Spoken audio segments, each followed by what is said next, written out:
কেন্দ্রীয় সভাপতি সাইফুর রহমান সোহাগ এবং SM জাকির হোসেন, ঢাকা বিশ্ববিদ্যালয় শাখার তৎকালীন সভাপতি আবিদ আল হাসান এবং সাধারণ সম্পাদক মোতাহার হোসেন প্রিন্সের নেতৃত্বে 2018 সালে রাত 1টা নাগাদ সাধারণ শিক্ষার্থীদের উপর হামলা চালায়। তারই প্রেক্ষাপটে সাধারণ শিক্ষার্থীরা তখন ছাত্রলীগকে ধাওয়া দেয়। সেই ধাওয়া খেয়ে ছাত্রলীগ তখন রাজু ভাস্কর্য থেকে পলায়ন করে।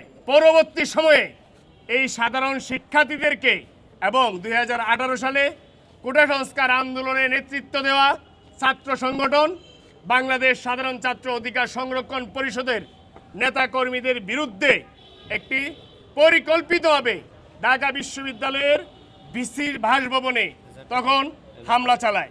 সেই হামলার পরিকল্পনাটি হয় সূর্য সেন হলের সামনে থেকে।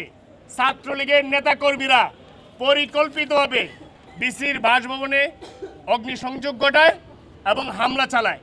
পরবর্তী সময়ে এই মামলায় আমাদের বর্তমান গণ অধিকার পরিষদের সাধারণ সম্পাদক সহ মশিউর রহমান, ফারুক হাসান আরো অনেকেই এই মামলায় টানা সপ্তমবারের মতো বেস্ট টিস্যু পেপার ব্র্যান্ড হিসেবে স্বীকৃতি পেয়েছে বসুন্ধরা টিস্যু। তাদেরকে গ্রেপ্তার করা হয় এবং রিমান্ডে নেওয়া হয়।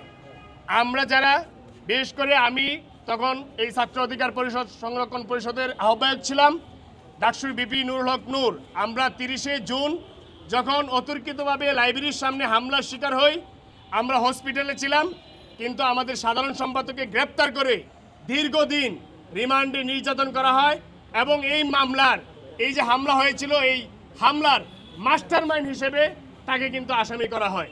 এইখানে যে হামলাটি হয়েছিল এটি পূর্ব পরিকল্পিত। আমরা এই মামলার ভুক্তভোগী ছিলাম। এই পুরো ছাত্র অধিকার পরিষদ এই মামলার ভুক্তভোগী ছিল। আমাদের এই সংগঠনের পক্ষ থেকে আমাদের বর্তমান গণ অধিকার পরিষদের সাধারণ সম্পাদক জনাব রাশেদ খান সেই মামলাটির এখন বর্তমানে একটি এজাহার দায়ের করছেন।